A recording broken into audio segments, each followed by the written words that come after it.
kuvayo ni kuvayo. Kuvayo 32 umurongo wa 30. Bukeye bwaho Mose abarira abantu ati mwakoze icyaha gikomeye. None ngira nduge nje kuhoraho kumbure nobona ingene mbatangira impongano kubw'icyaha cyanyu. Amen. 33 gera kuri 33. Komeze.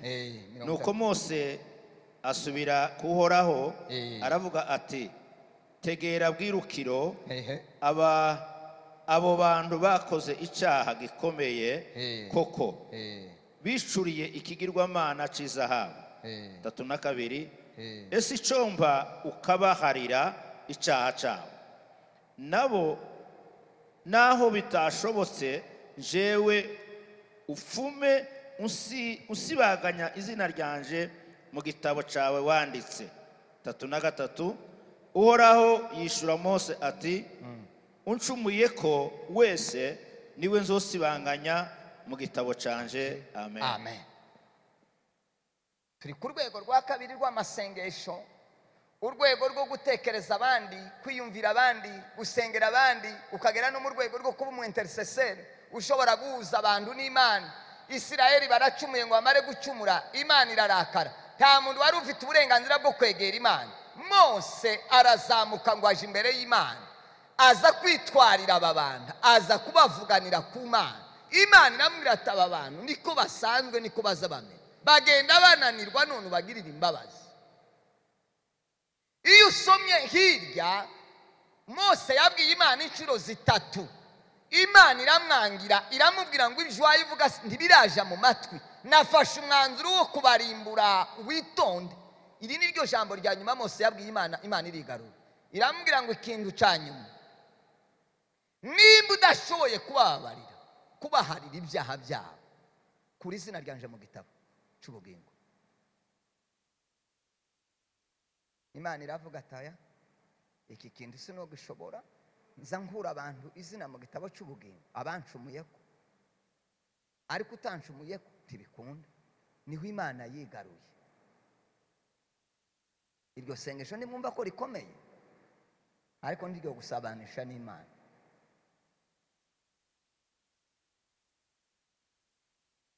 Masengesho ya gatatu rero, amasengesho azatuma dusabana n'Imana ni amasengesho ameze gute? Umuntu adasenga gute kugira ngo ayo masengesho amusabanishe n'Imana? Mwibuke ko twavuze ngo gusabana n'Imana mu buryo bw'umwuka ni ukubaho kw'Imana muri twe, ni ukubaho k'ubwiza bw'Imana muri twe. Amasengesho azasa n'Imana ikaba muri twe, ubwiza bw'Imana bukaba muri twe, ni amasengesho ameze gute? Ni rwo rwego rwa gatatu. Ni amasengesho Imana ifitemo inyungu. Amasengesho Imana ifitemo inyungu.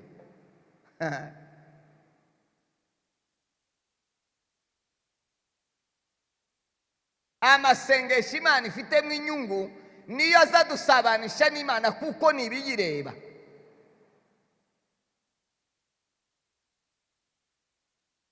Buriya hari igihe turirimba indirimbo ariko ntidukore icyo indirimbo zivuga. Nubona nk'iyi ndirimbo, waturemeye kuguhimbaza turabigushimiye, ariko tugeze igihe cyo guhimbaza, wotangazwa n'abantu uburyo baba baririmba iyo ndirimbo, ukibaza utese ubu iby'ukuri barabizi ko Imana yaturemeye kuyihimbaza?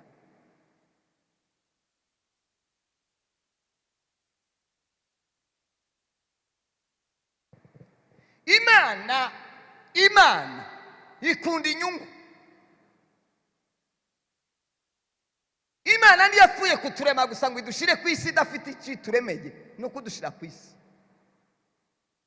Aya ni nacyo tuzabazwa, kudasohoza icyo twaremewe. Inyungu, nta muntu n'umwe uko muzamubona imitima yacu ikenera inyungu. Mwibuke ko Bibiliya ivuga ngo twaremwe mu ishusho y'Imana, turasa n'Imana. Uko dukunda inyungu niko n'Imana ikunda inyungu. Reka dusome ijambo ry'Imana. iryo ni ryo sengesho rya mbere ndabivugamo ibintu nka bine ngira ngo nimba atari bitanu. Itangiriro ibice 28 n'umurongo wa 19 kugera kuri 22. Isengesho Imana ibonamo inyungu riza ridusabanisha nayo, riza ritwegerana nayo.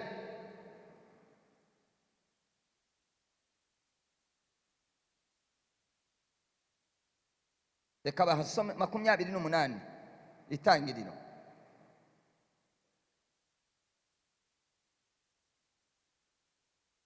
Murongo kangahe? Musomyi wacu umurongo wa 18 ugere kuri 22. Itanguriro 28:18. Yakobo azinduka kare mu gatondo, yabira ryabuye yiseguye, ararishinga ngo ribe inkingi, arisuka kwa mavuta ya elayo. Aho hantu acahita Beteli. Ariko ubwa mbere ico gisagara citwa Luzi. Yego. Yakobo asezerana isezerano ati, asezerana iki Imana? Arayibwira ati Imana, dore isezerano ngiye kuguha. Numva iburyo Imana ikunda inyungu. Ati Imana niyabana nanje ikanzigamira muri uru rugendo ndimwo, ikamba ivyo kurya n'ivyo kwambara. 21 kazogaruka kwa data kiri amahoro. Uhoraho azoba Imana yanje. Icyambere uzaba Imana yanje, icyo cyukimenye. Nimba abandi basenga ibigirwamana, njyewe uzambera Imana. Unumve neza, nujyana nanjye muri uru rugendo ukangaburira, nkabona ibyo ndya n'ibyo nambara. Ese turi kumwe? Amasengesho Imana ibonamo inyungu, uzambera Imana. Komeza. 22 Niribuye nshinze nk'inkingi rizoba inzu y'Imana. Ariko naho hazaba inzu y'Imana. Hangaha nzahubaka inzu y'Imana. Imana ati komeza. Ati kandi ibyo uzohora umpa byose sinzobura kuguhamwo ikigira 10. Amen. Iki kigira 10. Ariko Imana we, naratangaye. Amasengesho Imana ihayibonamo inyungu, uyasenga rimwe wayarangiza Imana ikazayibuka yonyine ikagusubiza udasubiye gusenga. Mbisubiremo mbonye utabyumvise. Isengesho Imana ifitemo inyungu, Imana yabonyemo inyungu, riguhesha gusabana nayo. Ukarisenga rimwe warangiza Imana ikazarisubiza utongeye gusubira kuyibwira. Ndaza kuwabereka ahangaha.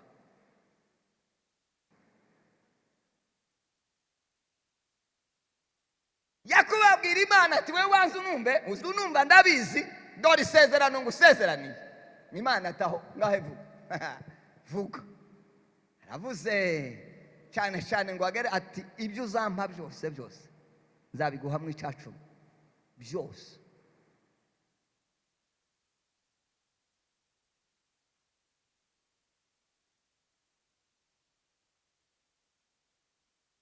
Nzabihamwe 10 cyo uzabibona. Imana gatere 10. Uravuze ngo 10 uzogitanga. Ceceka. Yakobo agize gutaragiye no kwa nyirarume, aratuye, arashatse umugore wa mbere, baramuhinduriye, akoreye wa kabiri. Ngo amare gukora wa kabiri, ibintu birazamutse. Ngo bizamuke, soma ngira wumve, ntaho Yakobo yongeye kubwira Imana ngo wibuke rya sezerano. Aya ariko reka wumve Bibiliya kuvuga. 31:13. 31:13. Itangiriro 31:13. Itangiriro 31:13. ni jewe mana yakubonekeye i Beteli, ni njyewe ya mana yakubonekeye i Beteli, hamwe wasiga amavuta ku nkingi y'ibuye, cyagiye wari gusiga amavuta kuri ya nkingi y'ibuye, ukahansezeranira ukagira gute? isezerano. umva mwumve kera ubusaba, ukagira gute? Ukansezeranira aho, ukansezeranira isezerano. aho, Nuko none va hasi aho, uve muri iki gihugu, Ah. usubire mu gihugu wavukiyemo. Amen. none usoma ibyo bice byose, nusoma nta hantu uzobona Yakobo yongeye kubwira Imana ngo yibuke icyo yavuze, kubera ko hariho ubusabane bw'ikintu cyamusabanishe n'Imana. Imana yamye igihagararaho irakigumaga hati iki ngiki gacyo dufitanye ubusabane. Uko yagiye kose, uko bari kwamuriganya kose, nyiraruma amuriganya, Imana yari muriho, yari kwibona ati wowe uceceke gusa turi kumwe. biragenda ngo bushye Imana iramubonekera, iramubwira atuma nkubwire igihe cyo gutaha cyageze.